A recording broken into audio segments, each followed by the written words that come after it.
Narcotics control bureau की team पिछले 1 साल से एक्शन मोड में नजर आ रही है। और इस बीच बड़ी खबर यह है कि इम्तियाज खत्री एनसीबी के दफ्तर पहुंचे हैं। उनके ठिकानों पर, उनके घर और दफ्तर पर छापेमारी हुई थी और अब उनसे होगी पूछताछ, उनसे सवाल पूछे जाएंगे। जाहिर सी बात है, नारकोटिक्स कंट्रोल ब्यूरो को उनको लेकर के कुछ मिला होगा, तभी ये छापेमारियां हुई और उसके बाद से अब उनको बुलाया गया है। अब इम्तियाज से यहां पर सवाल जवाब होंगे, पूछताछ होंगे। फिलहाल ये 2 तस्वीरें आपकी टीवी स्क्रीन पर आप देख सकते हैं किस तरीके से एनसीबी की कार्रवाई लगातार जारी है, छापेमारियां लगातार जारी है। और इसी बीच इम्तियाज के घर पर भी छापेमारी हुई थी।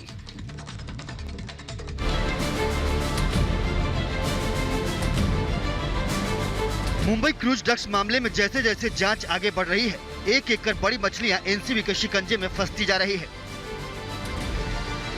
शाहरुख खान के बेटे आर्यन के बाद अब प्रोड्यूसर इम्तियाज खत्री भी एनसीबी के रडार पर है। क्रूज ड्रग्स मामले में एनसीबी ने इम्तियाज खत्री को समन जारी कर पूछताछ के लिए बुलाया है। इससे पहले एनसीबी ने इम्तियाज के घर और दफ्तर पर छापेमारी भी की है, जिसके बाद उन्हें पूछताछ के लिए बुलाया गया है। इस पूरे मामले में उन पर ड्रग्स सप्लाई करने का आरोप है।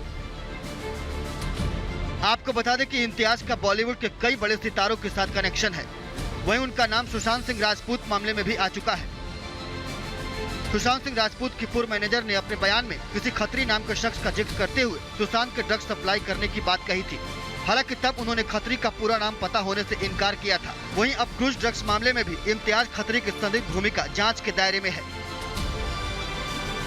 Bureau report, Republic Bharat. और इस बीच हम आपको सीधे नारकोटिक्स कंट्रोल ब्यूरो के दफ्तर मुंबई लिए चल रहे हैं, जहां पर मौजूद है सृष्टि आर्यन की बात से अब इम्तियाज से पूछताछ होगी। इम्तियाज पहुंच चुके हैं, क्या जानकारी?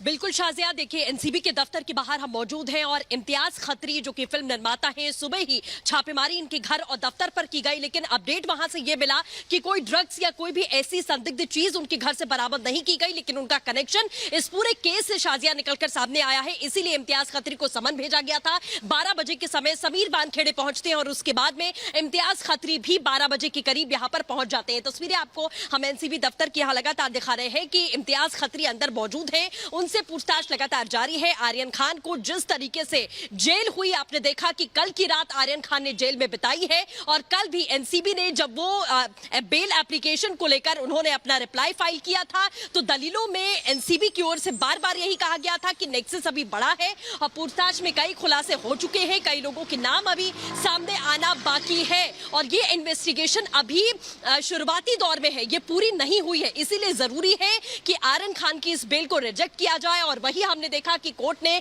बेल को रिजेक्ट कर दिया है। सेशंस कोर्ट में अब अप्लाई करना है, लेकिन इम्तियाज खत्री का नाम, जो कि फिल्म निर्माता है, अब नाम सामने आ चुका है। एनसीबी दफ्तर में लगातार पूछताछ जारी है। आपको बता दें करीब 10 से 15 मिनट हो चुके हैं, पूछताछ यहां पर शुरू हो चुकी है। समीर वानखेड़े जब पहुंचे थे और खुद समीर वानखेड़े ने ही इस बात को कंफर्म किया है कि इम्तियाज खत्री यहां पर पहुंचे हैं। तस्वीरें भी हमने लगातार दिखाई हैं कि उनसे अब पूछताछ जारी है। अब देखना योगा शाजिया ये पूछताछ कितनी लंबी चलती है, क्योंकि जब पूछताछ का दौर चलता है तो कनेक्शंस और निकलकर सामने आते हैं और लोगों का नाम सामने आता है, क्योंकि इस पूरे केस में जो हमने देखा है 8 गिरफ्तारियां थी, लेकिन वो पहुंच जाती है 18 गिरफ्तारियां तक और ये एक दूसरे से पूछताछ और कन्फ्रंटेशन के बाद ही और ये तमाम लोगों का नाम सामने आता गया और गिरफ्तारी लगातार बढ़ती चली गई। हमने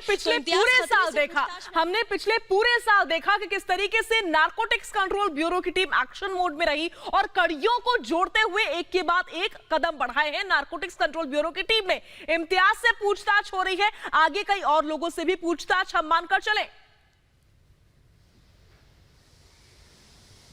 बिल्कुल शाजिया, ठीक कहा आपने कि इम्तियाज से पूछताछ हो रही है और आगे कई और लोगों से पूछताछ हो सकती है।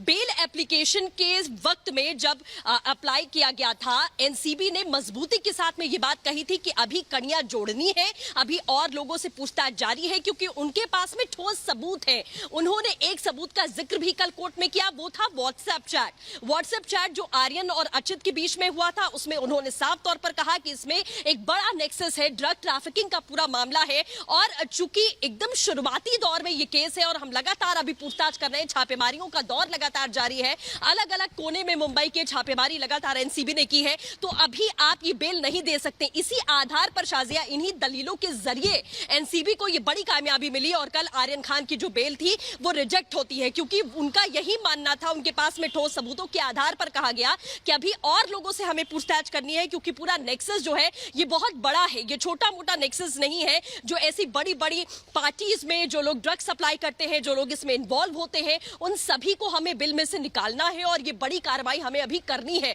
और कोर्ट ने आखिरकार बेल एप्लीकेशन को रिजेक्ट किया। तो जैसा आपने कहा कि बिल्कुल ये मुमकिन है कि और लोगों से पूछताछ यहां लगातार जारी है। तो इस बड़ी खबर पर हम लगातार बने हुए हैं, पल पल की अपडेट आप तक पहुंचा रहे हैं। आप देख रहे हैं रिपब्लिक भारत।